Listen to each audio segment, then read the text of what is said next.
Les enfants retiennent nos comportements, pas nos mots.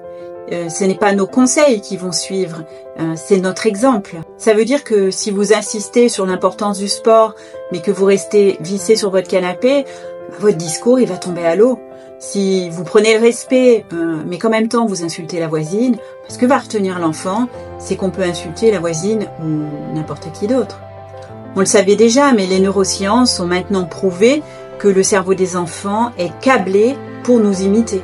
En fait, c'est comme ça qu'il apprend, c'est comme ça qu'il va se construire. Et le meilleur exemple, c'est les jeux. On a tous joué au papa et à la maman, c'est un truc intemporel ça. Mais pourquoi c'est intemporel ? Parce qu'en fait, ça fait partie de la construction de l'enfant. Ça participe à sa construction psychique. D'ailleurs, si vous avez observé vos enfants jouer, ils reproduisent vraiment nos attitudes.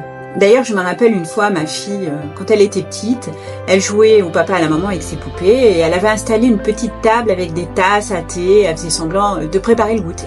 Et puis, à un moment, elle s'arrête, elle regarde sa poupée et avec un ton très sérieux, elle dit « Écoute chérie, maman est très fatiguée aujourd'hui, alors on va faire un goûter rapide.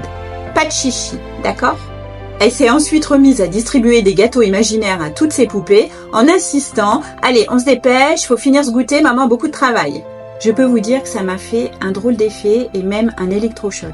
Je me suis rendu compte à quel point j'avais banalisé ces moments de précipitation, de stress, ces goûters un peu à la va-vite.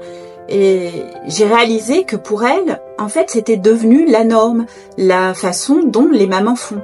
Bref, fin de la parenthèse, j'imagine que si vous êtes parent, vous avez aussi sans doute ce type d'anecdote. Finalement, nos enfants ne deviendront jamais ce que nous leur disons d'être, mais ils deviendront plutôt qui nous sommes. Et c'est peut-être la plus grande responsabilité que nous ayons jamais eue.